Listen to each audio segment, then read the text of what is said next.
तुर्की आणि अझरबैजाननं पाकिस्तानला उघडपणे भारताविरोधात पाठिंबा दिल्यामुळं कुठेतरी नाराजीही भारतीयांची आपल्याला पाहायला मिळते आणि त्यामुळे पर्यटन असेल किंवा व्यापारी वर्ग असेल हा मोठ्या प्रमाणात नाराज झाला आणि त्यांच्याकडनं थेटपणे तुर्की आणि अझरबैजान यांच्या विरोधात मोर्चा उघडल्याचं आपल्याला पाहायला मिळत आहे.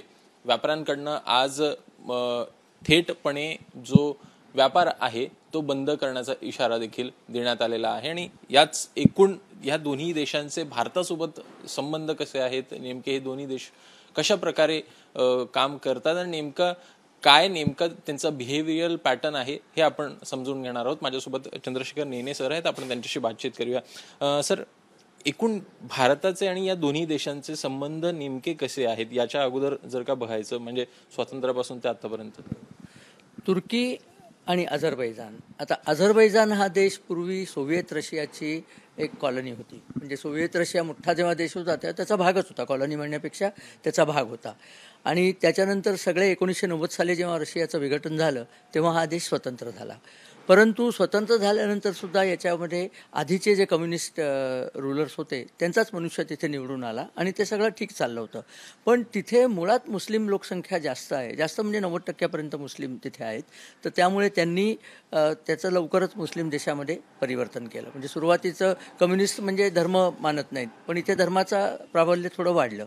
त्या देशाची संबंध अर्थव्यवस्था, त्यांची राजधानी बाकू म्हणून जी आहे, त्या बाकूच्या जवळ तेलाच्या विहिरी आहेत, उत्तम प्रतीचं तेल तिथे मिळतं, त्यामुळे त्याच्यावर आहे. तसंच अतिशय उत्तम प्रकारचं कॅव्हियर नावाची, ज्याला आपण गाभोळी म्हणतो मासळीमध्ये, ती गाभोळी तिथे जगातली सर्वात बेस्ट गाभोळी तिथे आणि इराण अशी मिळते. ते इराण समुद्राच्या दोन्ही दिशेला, इकडे अझरबैजान उत्तरेला आणि दक्षिणेला इराण असं आहे. तर त्या देशाशी आपले संबंध, रशियाशी आपले संबंध चांगले होते, तेव्हा या सगळ्यांशी संबंध चांगलेच होते.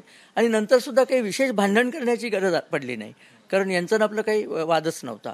परंतु यांचं हळूहळू मुस्लिम देशात परिवर्तन झाल्यानंतर ते थोडेसे अतिरेकी विचारसरणीकडे झुकत आहेत की काय. आणि त्यातून पुन्हा त्यांच्या सीमेवरती आर्मेनिया म्हणून जो देश होता तोही रशियाचाच भाग होता एका काळचा. त्या आर्मेनियन देश हा ख्रिश्चन बहुल देश आहे, त्यामुळे त्यांचं अझरबैजानचं वाकडं सुरू झालं आणि त्यांची आपापसात भांडणं सुरू झाली, लढाईच झाली म्हणा ना. आणि त्या लढाईच्या दरम्यान आर्मेनियाला भारताने मदत केलेली आहे. भारत आता तिथे ब्रह्मोससुद्धा देईल अशी बोलणी चाललेली आहेत. भारताने भरपूर त्यांना शस्त्राची मदत केली आहे. तेव्हा त्याच्यात एक थोडंसं अझरबैजानचं आपलं वाकडं आलेलं होतं. अझरबैजानची अर्थव्यवस्था ही अशी मध्यम स्वरूपाची किंवा त्याहूनही खालच्या दर्जाची आहे, त्यामुळे ती पुष्कळशी टुरिझमवर अवलंबून आहे. तेलाचा एक्सपोर्ट करतात, नंतर ते गाभोळी विकतात लोकांना, वाईन्स बनवतात आणि टुरिझम. तर भारतातनं जे टुरिझम, भारतामध्ये मध्यमवर्ग जसा वाढत गेला तर भारतात मध्यमवर्गाकडे सुट्टा पैसा, थोडासा डिस्पोजेबल इन्कम ज्याला मिळतात ती आली. तर युरोपात जाण्यापेक्षा अझरबैजानला जाणं स्वस्त होतं आणि युरोपातल्या सगळ्या गोष्टी तिथे मिळत होत्या. तसंच रशियातलं जे जॉर्जिया नावाचं एक अझरबैजानच्या शेजारचं राज्य आहे, तिथे सुद्धा हाच प्रकार, पण जॉर्जिया ख्रिश्चन बहुल आहे. तर तिथे सुद्धा सगळे युरोपातले फायदे तुम्हाला मिळतात आणि पैसे मात्र 1/3 लागतात. भाडंही कमी आहे, जवळ आहे आपल्याला, आणि त्यामुळे तिथे टुरिस्टचा ओघ खूप सुरू झाला. तर अझरबैजानच्या इन्कममधला म्हणजे आमदानीमधला बराचसा पोर्शन भारताचे टुरिस्ट तिथे खर्च करतात. टुरिस्ट तुम्ही गेलात की खर्च जास्त होतोच, प्रश्नच नाही, आणि तर तो तिथे चालतो. तुर्कस्तानची गोष्ट थोडीफार तशीच आहे. तुर्कस्तान एका काळचं ते तुर्की साम्राज्य, ऑटोमन साम्राज्य ज्याला म्हणतात, ते खूप प्रचंड होतं. म्हणजे सौदी अरेबिया त्यांच्या साम्राज्याखाली होता. सौदी अरेबियाला स्वतंत्र होताना तुर्कस्तानशी लढा द्यायला लागला, त्यामुळे त्यांचे संबंध फारसे चांगले नाही आहेत, दोन्ही मुस्लिम देश असले तरी. पण तुर्कस्तानमध्ये जेव्हा कमाल पाशाने सत्ता हातात घेतली तेव्हा त्यांनी या धर्मवार्तंडांना सगळ्यांना गप्पच बसवलं. त्यांनी सांगितलं हा देश सेक्युलर चालेल. त्यांनी अरबी भाषा बॅन केली. सेक्युलर जर देश करायचा झाला तर अरबी भाषा बॅन करणं अतिशय आवश्यक होतं. म्हणजे कुराणवरचा त्यांचा होल्डच जातो, कारण कुराण वाचण्याकरता अरबी यायला लागतं. तो म्हणलं करायचं असलं तर तुर्कीमध्ये करा कुराण. आणि त्यांनी अरबी लिपी काढून टाकली. त्यांनी तुर्कस्तानची सगळी लिपी ही इंग्लिश ठेवली आहे. त्यामुळे मी जेव्हा तुर्कस्तानला गेलो तर सगळ्या पाट्या आपल्याला वाचता येतात, कारण इंग्लिशमध्ये असतात. आता मला अरबी पण येते, पण तेव्हा येत नव्हती. तर वाचता येतात. लोक अत्यंत मिळून मिसळून राहणार आहेत. पण आपण तुर्कस्तानमध्ये शहरांमध्ये जातो किंवा त्यांच्या ज्या टुरिस्ट स्पॉट आहेत तिथे जातो. कोन्या आहे, नेविसेरी आहे, इस्तंबूल स्वतः आहे, या ठिकाणी आपण जातो. तर तिथे सुशिक्षित लोकांचं आणि सेक्युलर लोकांचं प्रमाण पुष्कळ आहे, कारण केमाल पाशाचा परिणाम तिथे होता. पण गावांमध्ये मुल्ला मौलवींची चलती होती. पण एकदा लोकशाही तुम्ही स्वीकारली की मतांच्या संख्येवरती असतं. तर गावातली मतं जास्ती झाल्यावरती मुल्ला मौलवींचा जो प्रतिनिधी होता हा आत्ताचा रशीद एर्दोगान हा निवडून आला आणि हा कट्टर मुस्लिम आहे. याच्या एकूण वागणुकीमध्ये ते सगळं दिसतच असतं. याच्याकडे सेक्युलरिझमला थारा नाही. म्हणजे तिथे जी सोफिया म्हणून जी प्रसिद्ध मशीद होती तिथे, तर ज्याला आया सोफिया म्हणतात. आया सोफिया म्हणजे ज्ञानाचं सागर हे त्याचा अर्थ आहे. सोफिया म्हणजे ज्ञान आणि आया म्हणजे सागर. तर आया सोफिया ती सुद्धा ती कमाल पाशाने ती आधी चर्च होती. सोफिया चर्च होता, त्याची यांनी मशीद केली. मशिदीचं पुन्हा चर्च व्हायची पाळी आली होती. तर कमाल पाशा म्हणला इथे चर्चही नाही मशिदी नाही, हे एक टुरिस्ट स्पॉट आहे. मी जाऊन आलो तिथे आणि ते खरोखरच टुरिस्ट स्पॉट आहे. तिथे काही म्हणजे धर्माचा काही संबंध नव्हता. मोठी मोठी धर्माची वचनं वगैरे लावली होती, पण कुत्रं तिथे धर्माच्या दृष्टीने फिरकत नसे. या माणसांनी ती सुद्धा मशीद करून टाकली. खरं त्याच्यासमोरच एक ब्लू मॉस्क नावाची अशीच मोठी मशीद आहे, ती मशीदच होती, पण त्यांनी याची पण मशीद केली. हा म्हणला आहे असलं काही नाही, दर शुक्रवारी तिथे नमाज पडला जाईल वगैरे वगैरे. सगळी मशीद करता नाही आली, कारण फॉरेन एक्सचेंज टुरिस्टकडनं मिळतं, तो आहेच प्रकार ना. बरं, तुर्कस्तानचा एक पाय युरोपमध्ये आणि एक पाय आशियामध्ये आहे, त्यामुळे ते नाटोमध्ये सुद्धा आहेत युरोपमध्ये असल्यामुळे. कारण अमेरिकेच्या रशियाविरुद्ध मोहिमेत तुर्कस्तानला फार मोठं महत्त्व होतं, कारण तुर्कस्तानची सीमा रशियाला काळ्या समुद्राच्या थ्रू भिडलेली होती. तर त्यामुळे अमेरिका त्यांना मदत करत असे वगैरे. तुम्ही जेम्स बॉन्डचा जर सिनेमा पाहिला असला तर ते कुठला मला वाटतं फ्रॉम रशिया विथ लव, ते सगळं तुर्कस्तानमधलं शूटिंग होतं. तर तुर्कस्तानला शूटिंग करता पण चांगलं, कारण अतिशय सुंदर देश आहे, सुंदर लोक आहेत, वातावरण फार चांगलं आहे. युरोपसारखं थंड नाही आहे आणि आशियासारखं खूप गरमही नाही आहे. एकूण देश चांगला आहे. पण हा एर्दोगान आल्यापासून त्या देशामध्ये सगळी त्यांनी इस्लामी व्यवस्था आणि वरवंटा त्यांनी आणलेला आहे. माझे जे तुर्कस्तानातले मित्रमैत्रिणी आहेत त्यांनी मला फोन करून सांगितलं होतं एर्दोगान आल्यावरती की तुम्ही या एर्दोगानवर अजिबात विश्वास ठेवू नका, हरामखोर काही सांगतोय, खरं म्हणजे आम्ही सेक्युलरच आहोत वगैरे वगैरे. पण पुढे त्यांनी ते सगळं बदलून टाकलं आणि आता त्याच्या मनामध्ये मुस्लिम जगाचा रूलर होण्याचे. पूर्वी तुर्कस्तानचा ओटोमान साम्राज्य जे होतं तो खलिफा होता. खलिफा म्हणजे तुर्कस्तानचा रिलिजियस लीडर, म्हणजे शंकराचार्य. हिंदूंच्या दृष्टीने पाहिलं, हिंदूंचे शंकराचार्य 5-7 आहेत. तुर्कस्तान म्हणजे यांचा मुसलमानमध्ये एकच खलिफा असायचा. साम्राज्य ओटोमॅन साम्राज्य मुस्लिम असल्यामुळे तो खलिफा होता. पुढे त्या खलिफाला हाकलून दिलं, केमाल पाशांनी त्याला अक्षरशः हाकलून दिलं. आणि महात्मा गांधींनी उगाच ते आपल्या डोक्यावरती घेतलं होतं. खिलाफत चळवळ जी आपण म्हणतो ते त्या खलिफाला हाकलून दिलं म्हणून चळवळ झाली होती. आणि गांधींनी कारण नसताना ती काँग्रेसच्या माथी मारली. त्याच्यानंतर इथले मुस्लिम प्रतिनिधी कमाल पाशाला भेटायला गेले होते की अहो त्या खलिफाला तुम्ही काढून टाकलं, तो आपला धर्मगुरू, त्याला ठेवा. कमाल पाशा म्हणलं उचलून घेऊन जा तुमच्या देशात, मला त्याची गरज नाही आहे. असा अपमान करून या लोकांना हाकलून दिलं नाही, तोंड खाली पाडून परत आले. असली ही पण कमाल पाशाचा सद्दी होती ती सैन्याच्या जोरावर होती. आणि पुढे लोकशाही व्यवस्था असल्यामुळे काही वर्षापूर्वी गेली 15 वर्ष मला वाटतं एर्दोगान राज्यावरती आहे आणि ती संपूर्णपणे आता मूलतत्ववादी मुस्लिम राष्ट्रपती झालेला आहे. याचा हे नागरिकांवर तिथला किती फरक पडत असतो राजकारणाचा होतो? शहरातल्या नागरिकांना याचा त्रास होतो, कारण त्यांचं सगळं टुरिझमवरती अवलंबून आहे. तुर्कस्तानमध्ये घडत काहीच नाही, काही त्यांच्याकडे फारसं बनत नाही. ते कुठले तरी नट्स असतात, मी आता त्याचं नाव विसरतोय, ते नट्स विकतात, ते म्हणजे चांगली फळफळावर चांगली असते. आणि टुरिझम करून लोकांना दाखवायच्या जागा. आणि बरं, त्या टुरिझमच्या सगळे स्पॉट्स आहे ग्रीक. यांनी दळबदांनी काहीच केलेलं नाही आहे. ती आया सोफाया सुद्धा चर्च बांधलेलं आहे, यांनी बांधलेलं नाही आहे ती मशीद. हे असेच आहेत सगळे, पण ते दाखवून पैसे कमवतात. असं त्यांचा साधारण कार्यक्रम चालतो टुरिझमचा. तर पैसे तिकडनं येत होते. बाकी युरोपला काही गोष्टी निर्यात करायच्या, कारण माणसं खूप ना, पुन्हा मुस्लिम देशांमध्ये माणसं खूपच असतात, कारण माणसं होतच असतात सारखी. तर ती सगळी जर्मनीला एक्सपोर्ट केली माणसं. जर्मनीमध्ये तुर्कस्तानाच्या लोकांना गास्ट आर्बायटर म्हणायचे, म्हणजे गेस्ट वर्कर. आर्बायटर म्हणजे वर्कर, जर्मनी येते. गास्ट आर्बायटर म्हणून त्यांना घ्यायचे आणि त्यांना नागरिकत्व द्यायचे नाही, पण त्यांच्या मुलांना मिळालं. त्यामुळे जर्मनीमध्ये एक मोठा पोर्शन तुर्की नागरिकत्वाचा आहे. आणि ते सगळे गेले की आपापल्या वस्त्यात राहतात, त्यामुळे तिथे पोलीससुद्धा जात नाहीत. असा सगळा तिथेही त्यांनी सगळा चुथडा करून टाकलेला आहे. असा हा तुर्कस्तान तो युरोपमध्ये असल्यामुळे त्याची बरीच युरोपियन राष्ट्रांमध्ये लुडबुड चालत असे. आणि एर्दोगान आल्यापासून त्यांनी इतका इस्लाम मुवमेंट घेतलेली आहे की सगळ्यांना त्याचा त्रास व्हायला लागला. पुन्हा त्याला शक्ती प्रदर्शन करायचं होतं, त्यामुळे त्याच्या दक्षिणेला सिरिया आहे, तर सिरियाचा प्रदेश घे. कुर्द म्हणून एक लोक आहेत, त्या कुर्दिश लोकांना मार आणि त्यांचा प्रदेश घे, अशी भांडणं हा करतच असतो. हे सगळं करताना त्याचा भारताशी संबंध असा होता की भारत हे जगातलं सर्वात मोठं मार्केट आहे. माणसं खूप आहेत ना, आणि आता माणसांकडे थोडे पैसेही आलेले आहेत, त्यामुळे विकत घेण्याची संधी तुम्हाला मिळते. ते मार्केट असतं. चीन सर्वात मोठं मार्केट आहे, पण चीन बाहेरच्या नाही येऊच देत नाही, त्यामुळे तिथे कोणाला काही विकता येत नाही. भारतात विकता येतं. तर तुर्कस्तानचे लोक इथे टुरिझम विकायचे, सफरचंद इथे विकायचं. तर काश्मीरमध्ये होतात की नाही सफरचंद, पण नाही, तुर्की ॲपल आणायची, ती मोठ्या आकाराची असतात वगैरे वगैरे, ते सगळं यायचं. म्हणजे तुर्कस्तानला भारताकडनं भरपूर इन्कम होत असे.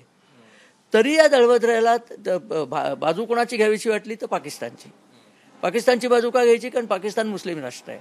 बरं, याला मुस्लिम राष्ट्राची लिडरशिप करायची असल्यामुळे ती सौदी अरेबियाकडनं लिडरशिप स्वतःकडे ओढून घ्यायची. आता मक्का मदिना तर याला घेता येत नाही, पण नुसती लिडरशिपच स्वतःकडे घ्यायची. त्यामुळे सौदीशी याचं भांडण आहे, चांगल्यापैकी भांडण आहे. इराण शियाची दोस्ती असणं शक्य नाही, कारण इराण शिया आहे, हे लोक सुन्नी आहेत, ते वेगळं भांडण आहे. म्हणजे हा सगळ्यांची भांडतच असतो. आणि पुन्हा धर्माचं आहे. आता तुम्हाला सांगतो, गेल्या वर्षी तुर्कस्तानमध्ये आपण इन्फ्लेशन म्हणतो की नाही, भाववाढ, आपल्याकडे 4.5% झालं तर विरोधी पक्ष बोंबाबोंब करतात. गेल्या वर्षी तुर्कस्तानमध्ये 68% इन्फ्लेशन होतं. हे कोणी सांगत नाही इथे. यावर्षी कमी झालं म्हणजे 28%. प्रचंड हालत झालेली लोकांची. त्यांचा जो लिरा नावाचा त्यांचं जे आहे, तो साधारण 21 साली 7 लिरा एका डॉलरला मिळायचे, ते आता 38 मिळतात. खाली गेलेलं आहे. अर्थव्यवस्था बुडीत झालेली आहे. 3दा त्यांच्या सेंट्रल बँकनी नादारी जाहीर करण्याची वेळ आली होती. या माणसाच्या लिडरशिप, याला इकॉनॉमिक लिडरशिप येत नाही. असं झालं की या सेंट्रल बँकच्या चेअरमनला हाकलून देतो. आपण चेअरमनला हाकललं तरी व्हॅल्यू खाली गेलेली आहे, कारण करत काहीच नाही आहेत. दुसरीकडे यामध्ये असंही दिसतं आहे की कुठेतरी मदत करण्याचा प्रयत्न तुर्कीकडनं झाला. एकूणच ड्रोन आणले, तो काय यांच्याकडे जसं पाकिस्तानमध्ये एक्सपोर्ट फक्त दहशतवादी होतात, पाकिस्तानमध्ये एक्सपोर्ट करायला काहीच नाही, दहशतवादी. तुर्कस्तान फक्त हत्यारं एक्सपोर्ट करतो. सध्या ड्रोन बनवण्यात त्यांनी आघाडी घेतली, कारण हत्यारच बनवायची आणि लोकांना देत राहायची. मग ती पुटिनला सुद्धा विकली त्यांनी. खरं तुर्कस्तान आणि रशियाचं चांगल्यापैकी भांडण आहे, पण त्यांनी पुटिनला सुद्धा ती हत्यारं विकली. आणि आता पाकिस्तानला ड्रोन देऊ केले, कारण ड्रोन डेव्हलपमेंट त्यांची चांगली त्यांनी केली. बायरॅक्टर नावाचा त्यांचा एक ड्रोन फार चांगला होता, अशी त्याची खूप जाहिरात व्हायची. युक्रेनमध्ये तो खूप चालला, पण भारतामध्ये तो चालला नाही, भारतामध्ये तो बुडला. त्यांचे सगळे ड्रोन भारताने पाडले. त्याचंही कारण तुम्हाला सांगून ठेवतो, म्हणजे पुढच्या वेळेला तुम्हाला कदाचित तो फायदा होईल. तुर्कस्तानचे ड्रोन युक्रेनमध्ये चालले नाही, कारण रशियाकडे ड्रोन पाडण्याची जी यंत्रणा होती ती मिसाईल बेस्ड होती. एक ड्रोन साधारण तुम्हाला सांगतो 10 ते 20 हजाराला मिळतो, आणि एक मिसाईल कमीत कमी 3 लाखाचं असतं. तर हे चालूच शकत नाही असं. भारताने काय केलं, भारताकडे एक L-70 नावाची मशीन गन होती, जुनी मशीन गन आहे. त्या मशीन गनला मिनिटाला काहीतरी 500 गोळ्या त्यांनी उडतात. त्यांनी पाहिलं की ड्रोन लहान असतो ना, त्याला गोळ्यांची फैर मारली, नेमकं मिसाईल मारायचं म्हणजे मिसाईलमध्ये कॉम्प्युटर ठेवायला लागतो त्याला ट्रेस करायला. L-70ला काही लागतच नाही, ते नुसती अशी फैर मारायची. तर ते स्वस्तात व्हायला लागलं, म्हणून आपण सगळे ड्रोन पाडले. रशियाने L-70 काढून टाकली. त्यांच्याकडे जी L-70 शिल्का नावाची एक जी बंदूक होती ती त्यांनी आता ही केली आहे, बाद केली होती. आपण ती वापरतो, त्यामुळे आपल्याला केवढा फायदा झाला हा भारतीय जुगाड. त्यामुळे तुर्कस्तानच्या ड्रोनची महतीच संपली. बरं, पाकिस्तानला काय वाटलं, आपला दोस्त तुर्की, त्यांनी आपल्याला ड्रोन दिले, आता आपण जिंकणार, यांनी तिकडनं त्यांना हवा भरली, मी हे देईन, मी ते देईन. पाकिस्तानला त्यांनी आत्तापर्यंत काहीही दिलेलं नाही आहे, हे पैसे घेऊन दिलेलं आहे, ह्याच्यात काही फुकट काही दिलेलं नाही आहे. पाकिस्तानला त्यांनी फुकट फक्त सिरियल दिल्या. त्यांच्याकडच्या त्या TV सिरियल फार चांगल्या चालायच्या, तुर्किश एम्पायरचं नाव आहे त्याचं काहीतरी, मी विसरलो, मी बघत नाही, पण त्या दिल्या. बाकी काही दिलं नाही. नूर नावाची सिरियल होती. बाकी त्यांनी पाकिस्तानला काही दिलं नाही. बरं, पाकिस्तान त्यांना काही देऊ शकत नाही की ते भिकारीच आहे. तर भिकारिस्तान आणि भिकारी होऊ घातलेला देश यांची युती झालेली आहे. कोणाच्या विरुद्ध? तर भारत, जगातली 4थ्या दर्जाची इकॉनॉमी भारत, त्याच्या विरुद्ध हे युती करतात. तुर्कस्तानचा नंबर सध्या 15 आहे जागतिक इकॉनॉमी, म्हणजे काही फारसे हे नाही आहे. आता आपण त्यांना असं सांगतोय की मग पाकिस्तानात विका सगळ्या गोष्टी, तुमचा अगदी खास दोस्त ना, पाकिस्तानात विका म्हणायला पैसे कुठे आहेत त्यांच्याकडे? विका म्हणजे फुकटच द्या, कारण ते सगळीकडे भिकेचा कटोरा घेऊन उभे आहेत. त्यामुळे आता त्याला अक्कल यायला लागली आहे की भारताला दुखवून चालायचं नाही. भारताने आपल्या इथल्या देशभक्त लोकांनी टूर रिझर्वेशन केलेली कॅन्सल केली. तुर्कस्तानमध्ये खूप लोक टुरिस्ट जायचे, जवळजवळ म्हणजे लक्षावधी टुरिस्ट भारतातनं तुर्कस्तानला जात आहेत. त्यांच्या 2500 कोटी एवढी त्यांना इन्कम होते टुरिझममधनं. 2800 कोटी त्यांनी हे विकले, ॲपल्स विकले म्हणून झाली. आता काही नाही.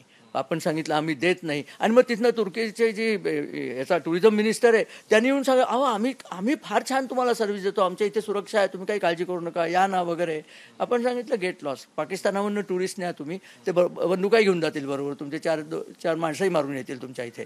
अशाला तर तुम्ही कोणाशी मैत्री करता त्याला थोडंसं तारतम्य असायला पाहिजे. आता एर्दोगानच्या लक्षात आलं की काय झालंय ते, पण आता तीर सुटून गेलाय. कारण तुमच्या ड्रोननी जर आमच्या सिव्हिलियन पॉप्युलेशनवरती हल्ले केले तर तुम्हाला आम्ही मदत करणं शक्य नाही. पण आहे, भारतातही मदत करणारे लोक आहेत. काँग्रेस पक्ष हा तुर्कस्तानचा मित्र पक्ष आहे.